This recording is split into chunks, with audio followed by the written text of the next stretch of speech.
Raoult's law क्या होता है, अब मैं आपको समझाने जा रहा हूं। Raoult's law for solid liquid solution या Raoult's law for the solution of non volatile solute. देखो मैंने आपको बताया अभी थोड़ी देर पहले कि जो वेपर प्रेशर होता है किसी प्योर सॉल्वेंट का वो हमेशा ज्यादा होता है किससे, ऐसे सॉल्यूशन से जिसमें कोई नॉन वोलेटाइल सॉल्यूट डिसॉल्व। अब इस पर बेसिस राउल्स ने कुछ पॉइंट्स बताए। राउल्स ने क्या बताया, देखो मैंने आपको थोड़ा समझाया भी, थोड़ा सा क्लियर हो करता हूं। राउल्स ने बताया कि जो वेपर प्रेशर होता है प्योर सॉल्वेंट का हमेशा ज्यादा होता है, लेकिन जैसे उसमें कोई नॉन वोलेटाइल सॉल्यूट मिलाते हैं तो उसके वेपर प्रेशर में डिक्रीमेंट होता है, लोवरिंग होती है वेपर प्रेशर में। और जो लोवरिंग होती है वेपर प्रेशर में रिलेटिव टू प्योर सॉल्वेंट वो किस पे डिपेंड कर रही है, वो डिपेंड कर रही है अमाउंट ऑफ सॉल्यूट पर। तो राउल्स ने क्या बताया, राउल्स ने बताया कि जो लोवरिंग इन वेपर प्रेशर हम देख रहे हैं, this relative lowering in vapour pressure of solution containing non-volatile solute is equal to the mole fraction, is equal to the mole fraction of the solute present in solution। ये जो relative lowering आई vapour pressure में ये किसके mole fraction पे depend कर रही है, solute के मोल फ्रैक्शन पर। तो यानी कि पूरा का पूरा राउल्स लॉ है, यहां से आप इसको नोट कर सकते हैं। सपोज करो relative lowering in vapour pressure P0 minus Ts upon P0 और it equals to n upon n plus n। देखो according to the statement of the Raoult's law इस तरह का कुछ फॉर्मूला हमारे सामने बनता हुआ दिखाई दे रहा है। यहां पर जो ये टर्म आपको दिखाई दे रही है पूरी की पूरी, इसको तो हम क्या बोलेंगे, this is the relative lowering. किसके रिलेटिव देख रहे हैं हम ये लोवरिंग, प्योर सॉल्वेंट के relative. Relative lowering in vapour pressure, relative lowering in vapour pressure. और जो ये आपको दिखाई दे रहा है ये रिलेटिव लोवरिंग किस पे डिपेंड कर रही है, आप कहोगे sir this is the mole fraction of solute. Has proved, ये प्रूव हो चुका है कि जो relative lowering of vapour pressure है वो एक कोलिगेटिव प्रॉपर्टी है, क्योंकि वो किस पर डिपेंड कर रही है, मोल फ्रैक्शन ऑफ सॉल्यूट पर, अमाउंट ऑफ सॉल्यूट पर। अच्छा ये फॉर्मूला कहां से आया, कैसे आया, ये राउल्स लॉ ने पूरा स्टेटमेंट बताया। इसको मैं थोड़ा सा ड्राइव भी कर देता हूं। देखो कैसे करते हैं हम डेरिवेशन, ध्यान दीजिए। हमें पता है किसी भी सॉल्वेंट का, किसी भी सॉल्यूशन का जो वेपर प्रेशर होता है, किसी सॉल्यूशन का जो वेपर प्रेशर होता है वो किस पे डिपेंड करता है। अब आप कहोगे सॉल्यूशन में दो तरह कंपोनेंट है सर, एक सॉल्यूट है दूसरा सॉल्वेंट है। तो सॉल्यूशन का जो वेपर प्रेशर वो डिपेंड करेगा किसके मोल्स पर, वो डिपेंड करेगा डेफिनेटली सॉल्वेंट के मोल पर। तो पीएस सॉल्यूशन का vapour pressure directly proportional to the mole fraction of solvent. यहां तक कोई दिक्कत परेशानी शायद नहीं होनी चाहिए। यानी कि जो वेपर प्रेशर है सॉल्यूशन का डायरेक्टली प्रोपोर्शनल टू किसके है, मोल फ्रैक्शन ऑफ सॉल्वेंट के। प्रोपोर्शन को हटा देते हैं, एक कांस्टेंट ले लेते हैं P0। ये कांस्टेंट है यहाँ पर प्रोपोर्शनलिटी कांस्टेंट, बट ये यहाँ पर किस चीज को इंडिकेट कर रहा है, ये इंडिकेट कर रहा है vapour pressure of pure solvent, क्योंकि प्योर सॉल्वेंट का वेपर प्रेशर हमेशा क्या रहता है, कांस्टेंट रहता है। तो P0 into x solvent. Okay ये लीजिए। अब हम क्या करते हैं, Ts upon P0 equals to x solvent. यहां पे थोड़ा सा मैं बताना चाहूंगा आपको, x सॉल्वेंट का मतलब क्या होता है। देखो आपको दो चीजें पता है, सोल्यूट और सॉल्वेंट इन दोनों के मोल फ्रैक्शन का जो सम होता है वो हमेशा कितना होता है बेटा, 1 होता है। अब यदि यहां पर मैं क्या करूं, यदि यहां पर मैं x सॉल्वेंट बाहर निकालूं, मोल फ्रैक्शन ऑफ सॉल्वेंट, तो होना चाहिए 1 minus mole fraction of solvent. इस वैल्यू को उठा के यहां पुट कर देते तो Ps अपॉन P0 equals to 1 minus x solvent.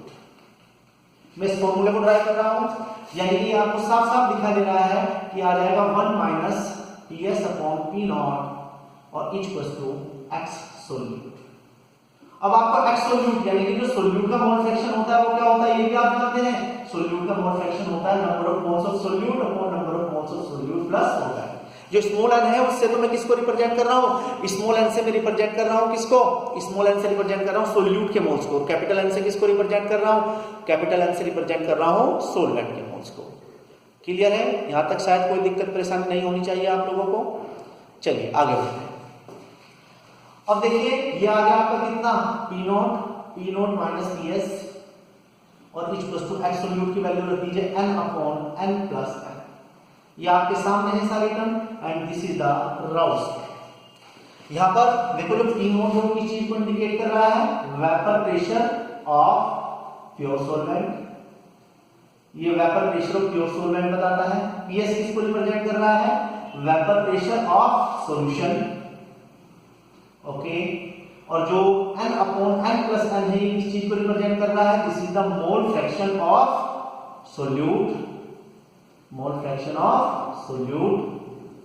और यदि मैं कहने लगूं कि P note minus P S upon P note ये किस चीज को रिप्रेजेंट कर रहा है, आपको रिलेटिव लॉगरिथम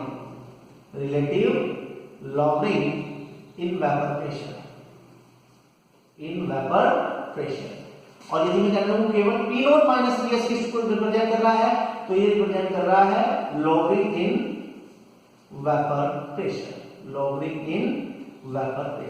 देखिए ये सारी टर्म मैंने सामने आपके सामने लिख दी है, कौन टर्म किस चीज को रिप्रेजेंट कर रही है, सब कुछ आपके सामने आपको दिखाई दे रहा है, ठीक है ना। अच्छा एक तरीका और भी है, कई बार हम इस राउल्स लॉ को डाइल्यूट सॉल्यूशन के केस में लगा लेते हैं, यानी कि मैं कहने लगूं आपको यदि राउल्स लॉ को हमें यूज करना है, Raoul's law for dilute solution, तो हम कैसे डाइल्यूट सॉल्यूशन के केस में इस राउल्स लॉ को पुट करेंगे। देखो डाइल्यूट सॉल्यूशन क्या होता है सबको पता है, आपको कंफ्यूज नहीं होना है। देखो डाइल्यूट सॉल्यूशन ऐसा सॉल्यूशन होता है जिसमें नंबर ऑफ पार्टिकल्स या number of moles of solute कम होते हैं, number of moles of solvent ज्यादा होते हैं, यानी कि यहां पर n is very very less than n, तो यानी कि इसमें राउल्स लॉ में p not minus es upon p naught और इक्वल्स टू में n अपॉन कैपिटल N लिखूंगा। ऐसा क्यों किया मैंने, कैपिटल N क्यों लिखा, क्योंकि ये number of moles of solute के कम है। या आप इसको एक तरीके से और भी रिप्रेजेंट कर सकते हो, आप देखो number of moles of solute कैसे निकालते हो, small w upon small n, weight of solute upon molecular weight, similarly weight of solvent upon molecular weight, तो इसको आप ऐसे भी लिख सकते हो कि p not minus ps upon p naught और equals to small w upon small m और upon capital W upon capital M, यानी कि मोल्स को मैंने पूरा ओपन कर दिया है इस तरह से। तो कंफ्यूज होने की बिल्कुल भी जरूरत नहीं है, आपको बिल्कुल भी कंफ्यूजन नहीं होना है। देखो मैंने आपको पूरी की पूरी बातें मैं आपको समझा चुका हूँ, राउल्स लॉ क्या होता है ये मैं आपको बता चुका हूँ, ठीक है ना, और आपकी समझ में भी आ गया होगा राउल्स लॉ। यहाँ पे मैंने कुछ नहीं किया, नंबर ऑफ मोल्स को मैंने ओपन किया, small w upon small n, capital W upon capital M के अकॉर्डिंग मैंने इसको रिप्रेजेंट कर दिया, ठीक है ना। तो इस तरह से हम राउल्स लॉ को समझ पाए। Raoult's law, this is the Raoult's law for solid liquid solution. ये राउल्स लॉ किस चीज को बता रहा है, मैं सॉलिड लिक्विड सॉल्यूशन को बता रहा है। सॉलिड लिक्विड सॉल्यूशन के लिए मैंने राउल्स लॉ को देखा।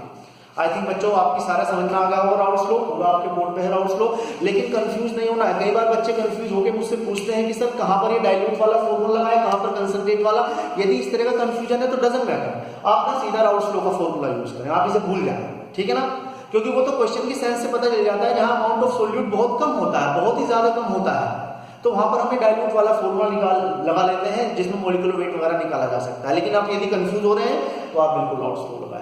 तो देखो ये पूरा का पूरा राउल्स लॉ है जो आपकी समझ में आ गया है, और ये रिलेटिव लॉगरिथम वेपर प्रेशर को समझा रहा है, और इसका पूरा डेरिवेशन मैंने आपको बता दिया। आई थिंक बच्चों के सारे पॉइंट समझ में आ गए हैं, आप इसे नोट कर लीजिए।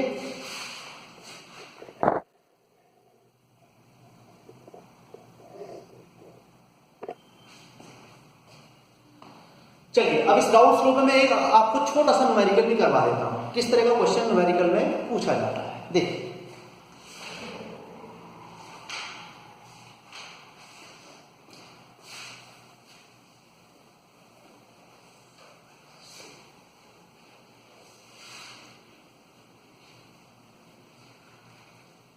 एनसीईआरटी में इसके बेस बहुत सारे क्वेश्चन हैं, और वैसे मैं आपको एक क्वेश्चन करा देता हूं जिससे आपको थोड़ा सा आइडिया मिल जाएगा राउल्स लॉ में। देखिए क्या कहता है question, vapour pressure of water,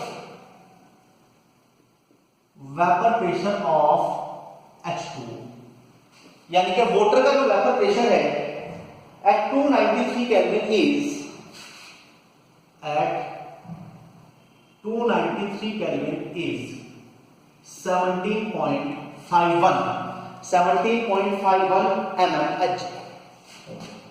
vapour pressure मैंने, vapour pressure of water at 293 kelvin is 17.5 mmHg।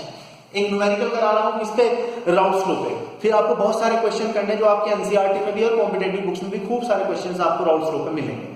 तो vapour pressure of water is 17.5 mm। अब इसमें जो logarithm of vapour pressure of sugar solution, इसने बताया कि logarithm in vapour pressure of sugar solution, एक sugar solution इसने ले लिया है, और जो इसके वेपर प्रेशर में लॉगरिथम बताई है वो कितनी बताई है, वो ये 0.0614 इज 0.0614 mmHg। देखिए दोबारा से देखेंगे, ये मैं आपको न्यूमेरिकल कराने जा रहा हूँ रोल्स लॉ पे बेस। क्या कहता है कि जो प्योर वाटर है उसका वेपर प्रेशर इतने टेम्परेचर पर इतना है। अब हमने एक सॉल्यूशन बनाया, वाटर को शुगर को आपस में मिक्स करके शुगर सॉल्यूशन बनाया, तो जैसे ही हमने वाटर में शुगर मिलाई है तो डेफिनेटली उसकी वेपर प्रेशर में कमी आएगी, लोवरिंग आएगी। वो लोवरिंग कितनी ऑब्जर्व की है, वो लोवरिंग ऑब्जर्व की है 0.0614 mmHg। अब इसमें क्या पूछा गया है क्वेश्चन में, इसमें बोला है कैलकुलेट। अब क्या क्या कैलकुलेट करना है, देखिए ध्यान दीजिए। First relative lowering in vapour pressure, हमें सबसे पहले क्या निकालना है, relative lowering in vapour pressure, first part. Second point में हमें क्या निकालना है, वेपर प्रेशर ऑफ सॉल्यूशन। दो तीन पॉइंट पूछ लेते हैं इसमें, वेपर प्रेशर ऑफ सॉल्यूशन। और तीसरे पॉइंट में हमें क्या करना है, थर्ड मोल फ्रैक्शन। देखो ये थोड़ा सा घुमाया क्वेश्चन में, मोल फ्रैक्शन, सोल्यूट का मोल फ्रैक्शन नहीं पूछ रहा है, ऑफ सोलवेंट, सोलवेंट का मोल फ्रैक्शन वो हमसे पूछ रहा है। वो हमसे क्या पूछ रहा है, मोल फ्रैक्शन ऑफ सोलवेंट। तो देखो क्वेश्चन पूरा का पूरा आपके सामने है, आपको दिखाई दे रहा है। वाटर का वेपर प्रेशर इतना दे रखा है, उसके बाद में एक सॉल्यूशन बनाया, वाटर में शुगर को डिसॉल्व किया है और देखा कि लोवरिंग जो है वो इतनी आ रही है। तब इसने पूछा है कि एक तो relative lowering in vapour pressure calculate कर दीजिए, एक दूसरा वेपर प्रेशर ऑफ सॉल्यूशन निकाल लीजिए, और एक थर्ड क्या, मोल fraction of solvent, not solute, mole fraction of, क्योंकि सोल्यूट का मोल फ्रैक्शन तो relative lowering in vapour pressure के इक्विवेलेंट हो जाएगा, P not minus PS upon P not के। लेकिन उसने मोल फ्रैक्शन ऑफ सोलवेंट का पूछा है, कोई बात नहीं, हम मोल फ्रैक्शन ऑफ सोलवेंट में निकालेंगे। देखिए इस क्वेश्चन को किस तरह से सोल्व किया जाता है, ध्यान रखिए। सॉल्यूशन, सबसे पहला point relative lowering in vapour pressure. कैसे निकालेंगे रिलेटिव लोवरिंग, आप बोलोगे P not minus PS upon P not, ये होती है relative lowering in vapour pressure. This is the relative lowering in vapour pressure. अब देखो आपको साफ साफ दिखाई दे रहा है, इसको हम बोल रहे हैं this is the relative lowering in vapour pressure, lowering in vapour pressure, relative lowering in vapour pressure. अब देखिए ध्यान दीजिए, हमारे पास में P नॉट की वैल्यू बिल्कुल गिवन है, कितनी है, आप कहोगे आप P नॉट माइनस PS की टोटल वैल्यू है, क्योंकि इसने हमें दिया है क्या, lowering in vapour pressure of sugar solution, यानी कि P नॉट माइनस PS, इसकी पूरे की वैल्यू इसने दे रखी 0.0614 mmHg, और P नॉट इसने हमें कितना दे रखा है 17.51 mmHg। तो यानी कि अब हम इसको डायरेक्ट फॉर्मूले को इसमें पुट कर देते हैं, तो 0.0614 डिवाइडेड बाय कितना 17.51, और ये हमारी क्या निकल जाएगी यहां से, relative lowering in vapour pressure, और ये जो दिया है वो आपका पहला आंसर आ गया। तो सबसे पहले आपने इस क्वेश्चन में क्या निकाल लिया, relative lowering in vapour pressure. Second, दूसरा इसमें पूछा है vapour pressure of solution. Solution का वेपर प्रेशर हम किस तरह से कैलकुलेट करेंगे। देखो ये भी बहुत सिंपल सी बात है, मैं कैलकुलेशन छोड़ के पूरा बता रहा हूं आपको। आप लोगों सॉल्यूशन का वेपर प्रेशर निकालने के लिए देखो sir, lowering in vapour pressure यानी कि डेल्टा P की वैल्यू कितनी दिखाई दे रही है यहां पर, P नॉट माइनस PS, ठीक है ना।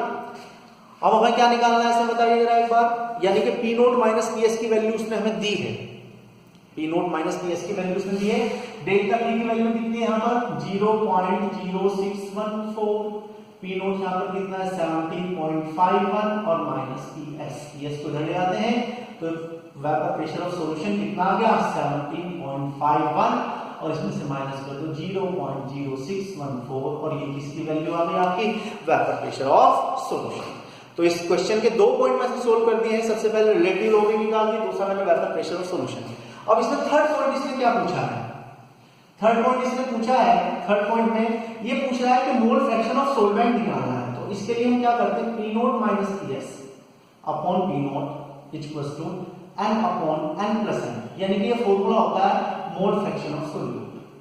तो आप यहां से सबसे पहले मोल फ्रैक्शन ऑफ सोल्यूट निकाल लीजिए। मोल फ्रैक्शन ऑफ सोल्यूट कैसे निकालेंगे, 17.51 vapour pressure of pure solvent minus, या आप इसकी पूरे की वैल्यू रख दीजिए, क्योंकि पूरी लोवरिंग की वैल्यू हमें पता है, लोवरिंग की वैल्यू है 0.0614 और डिवाइडेड बाय P नॉट की वैल्यू है 17.51। ये निकल गया मोल फ्रैक्शन ऑफ सोल्यूट। हमें पता है कि जो मोल फ्रैक्शन होता है सोल्यूट का plus mole fraction of solvent वो इक्वल्स टू कितना होता है 1। तो यदि यहाँ पे हमें मोल फ्रैक्शन ऑफ सॉल्वेंट निकालना है तो 1 में से हम माइनस कर देंगे मोल फ्रैक्शन ऑफ सोल्यूट, और सोल्यूट का मोल फ्रैक्शन कितना है 1 माइनस 0.0614 और डिवाइडेड बाय 17.51, और इसके साथ में क्वेश्चन क्या हो गए सॉल्व। तो देखो मैंने आपको पूरा राउट स्लो पढ़ा दिया, राउट स्लो पे मैंने एक न्यूमेरिकल आपको करा दिया। अब आपकी आरसी मुखर्जी में बहुत सारे क्वेश्चन हैं, आपके एनसीईआरटी में राउट स्लो पे बहुत सारे क्वेश्चन हैं।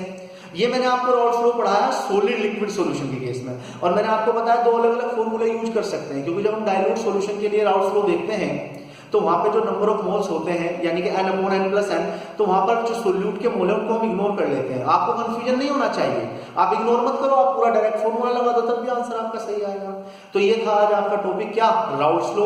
ये मैंने आपको सबसे पहली कोलिगेटिव प्रॉपर्टी पढ़ा दी है जिसका नाम था रिलेटिव लॉवरिंग इन वेपर प्रेशर, और ये राउट फ्लो पढ़ा है मैंने सॉलिड लिक्विड सॉल्यूशन के लिए, यानी कि ऐसे सॉल्यूशन के लिए राउट फ्लो हमने पढ़ा जिसमें कोई नॉन वोलेटाइल और नॉन इलेक्ट्रोलाइट सॉल्यूट डिसॉल्व हो।